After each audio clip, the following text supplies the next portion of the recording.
in on this event because you are getting hammered, to say the least. You are now being told that, and I love this, that you don't have the right, you're hijacking Dr. King is hijacking Dr. King's message. That's amazing. And you don't have the right to speak at this rally. I was told I don't have the right to speak.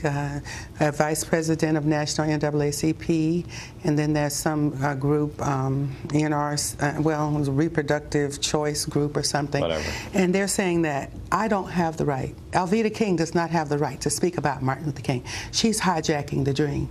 And then my question to them became, how can I hijack my own legacy?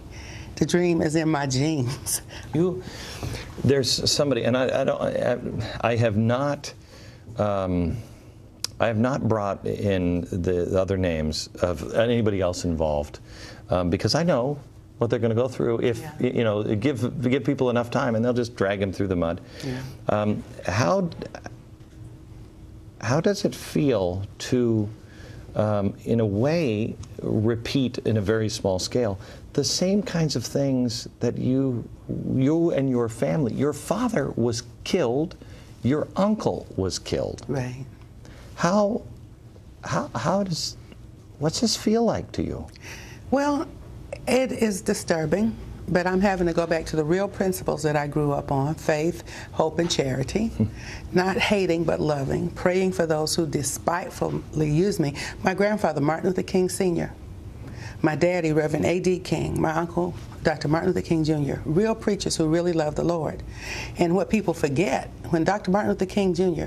stood on the steps of the Lincoln Monument, and many of the things that he did, his own peers were tearing him apart. Stop it, Martin, you're making things uncomfortable. Why are you doing this? Don't do it.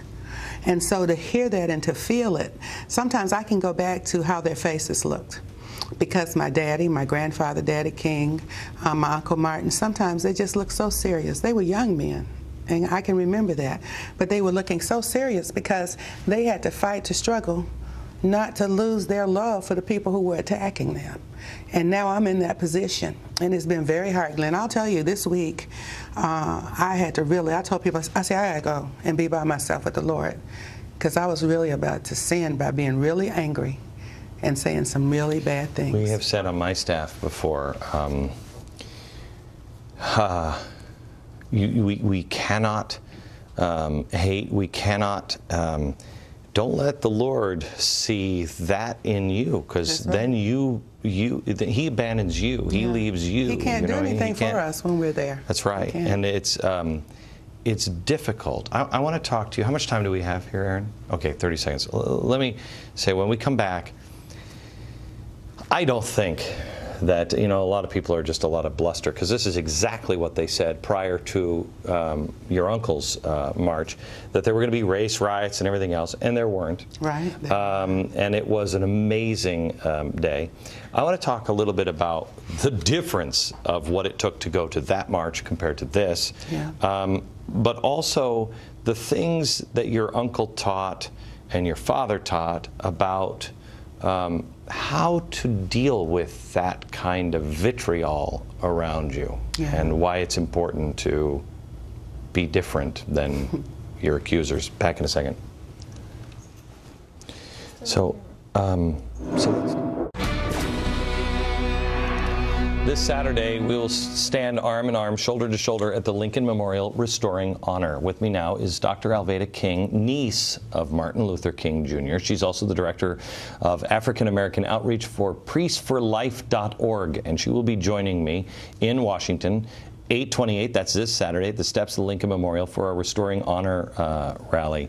And she's doing the tribute to her uncle.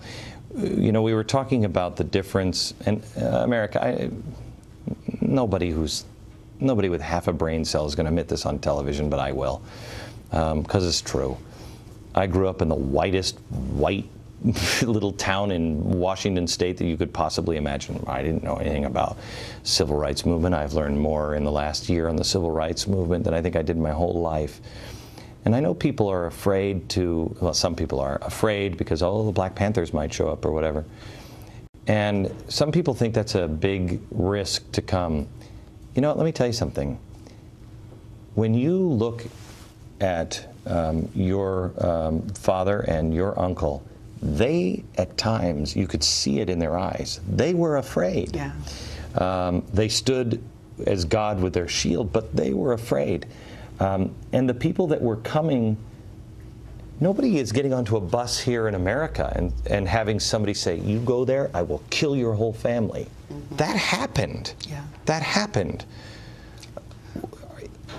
When you got on the plane to come here, you know, I know, I've had the conversation with my kids, specifically about this weekend. Yeah. What did your family say? They keep calling me, why aren't you home? And they know why I'm not home. And one of my daughters says, well, Mom, I know they killed Granddaddy, that's my daddy, Reverend A.D. King, and they killed Uncle M.L., that's Martin, but you make sure you come home. And so my assurance to them, you know, you have Bible heroes who are martyrs, and then you have Bible heroes like David, who lived to be a ripe old age. But his enemies, especially Saul, kept trying to kill him. Queen Esther's whole nation was threatened to be killed. Rahab the harlot could have lost her life. Daniel in the lion's den, and Joseph. So I said, well, baby, we're going to trust in the Lord. So the real meaning of the song, we shall overcome, these are they who will be overcome, who overcome by the blood of the Lamb and the word of their testimonies. One of the verses is, we are not afraid. Another verse is, God is on our side. So I have to say to everyone who's coming, please come. It's going to be a joyous time. We're going to celebrate faith, hope, and charity. We'll be talking about the love of God and honor. But come in prayer. Be girded in a full armor that includes prayer, the full armor of God. I keep telling people, have you been to the Lincoln Memorial? You came right to the studio from the I didn't go today, but I was there just a few days ago. Yeah. Last night I walked around, I was there about midnight, and these people from all over the country are already starting to assemble, and they were walking around, and it was amazing. And I've told each person that I meet, you come here, you come with your family, and you immediately introduce yourself to somebody else, and you start praying. Yeah. You know, there's got to be almost a bubble around it. A prayer covering. It's a prayer covering. Open heaven and a prayer covering. Yeah. May I ask, your father was the heir apparent, if you will. Mm-hmm. When your uncle died, your father died in mysterious circumstances. Some people say he drowned in the pool, but there were bruises on him, and when the medics got there, what'd they say?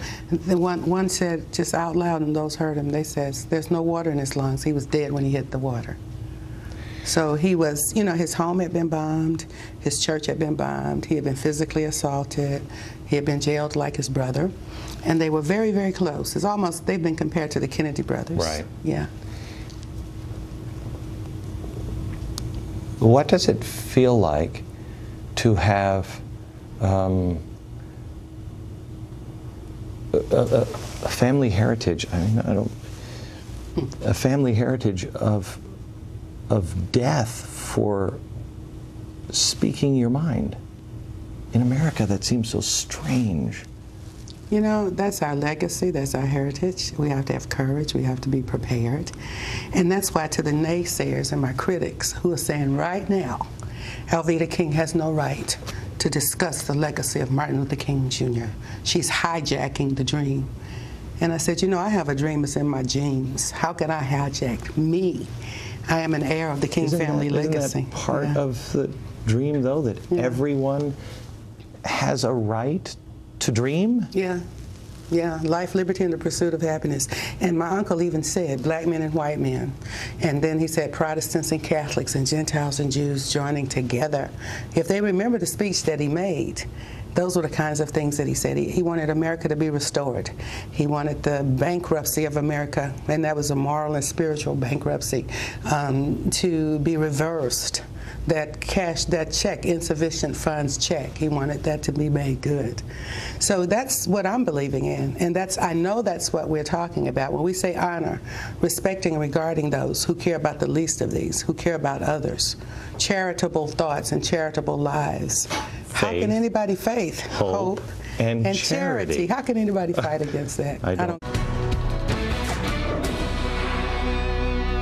Elveda King is back with us, and she's just almost like showing me a family album here. This is her book, Who Are We in Jesus Christ? And it's in it you talk a little bit about how the black man has been swindled, lied, and robbed or robbed of his rightful place. What does that mean? Well, what has happened in America, and we can go back, David Barton's going to talk about this to you a lot. You and he discuss it all the time, the founding fathers, and then some people say, well, they had slaves. And then I say, well, some of the black founding fathers probably had slaves because there were black founding fathers too. And but they were not perfect men, but they served a perfect God. And they had enough sense to put on the back of that money, in God we trust. You can't eat a piece of bread in America without remembering that you have to trust God to get it, you see? And so in this book, we talk about that and how we have to get past the racial issues because there's one human race, and then we have to love each other's brothers. Unity, that's what we talk about. I saw I think it was the Washington Post today. Was it Washington Post? Or no, it was Root magazine, which voted me the blackest white man in America. Wow. Which I don't even know. Oh, goodness. Congratulations on that, huh? And in it, they said that Glenn Beck has done more damage to racial politics. And I thought, yes, you have. That's a good thing, isn't it? It is a good thing because people keep calling me, and I'm talking to the media and different people. I said, didn't you hear Glenn Beck say we're one race human and that we need to get along? I said, now you didn't mind when my uncle said we have to learn to live together as brothers or perish as fools. But if Glenn Beck says something that's very similar and says we're one race human, let's get along. How do we get past this? We're getting past. This is the work that's being done. So this is the work that's being done today. I believe the truth shall set you free, yeah, but it's going to make you miserable first. This is the miserable part, facing up to the truth. This is the heat. We're in the fire. But you come out on the other side like pure gold. We're going through the fire, but we're not being burned. And we come through after the heat, and we come out like pure gold, united. You've got to stay there. You have to keep that message. You can't let anybody bring you out. But I'm talking to me, not you, because you should have seen me this week. In the last couple of weeks, I've gotten there too, because you read stuff and you're like, that's not even close to true. Yeah. That's not even close to true. We did an experiment. When we come back, do we have we have time now? Can we show up some of the headlines? We found some of the headlines from your uncle's march. Okay. And some of the headlines are absolutely astounding. Let me see if I have any of them here. Do I have them? Yeah, here they are. Here they are. I love these. Letter to the editor from someone long active in civic affairs. Of all the plans for demonstrations now contemplated, none would be more disastrous than the march of thousands of Negroes upon Washington in August to urge the passage of the administration civil rights bill. Such vague demands of Martin Luther King for all here and now are bound to lead to nothing but disillusion and violence. We had Strom Thurmond calling the demonstration totally unnecessary and totally uncalled for, and it had distorted in the eyes of the whole world the view of freedom as it actually exists in America. Mm-hmm. I mean, the things that were said, what happened? What happened on that day? That was one of the most peaceful marches and experiences. I wasn't there. My parents were there. And, of course, my uncle being the focal point. But as you said there again, he even knew that himself. It wasn't about Martin Luther King Jr. It was about America with the eyes of the world watching. And so it was a very peaceful demonstration, and people were conciliatory and surprised. The people that came, because I've talked to you about this, I've seen, I mean, you went to jail, and your father said, what part of the deal didn't you understand? That's right. Go back and look at nonviolent principles again. Right. Mm-hmm. And so he let you spend the night in jail so you would learn the principles. Yeah. People that marched with your uncle and your father, they understood just take it. I mean, Yes, they they did. had dogs, they had Dogs, guns, billy clubs. You got it. They had it. People in America aren't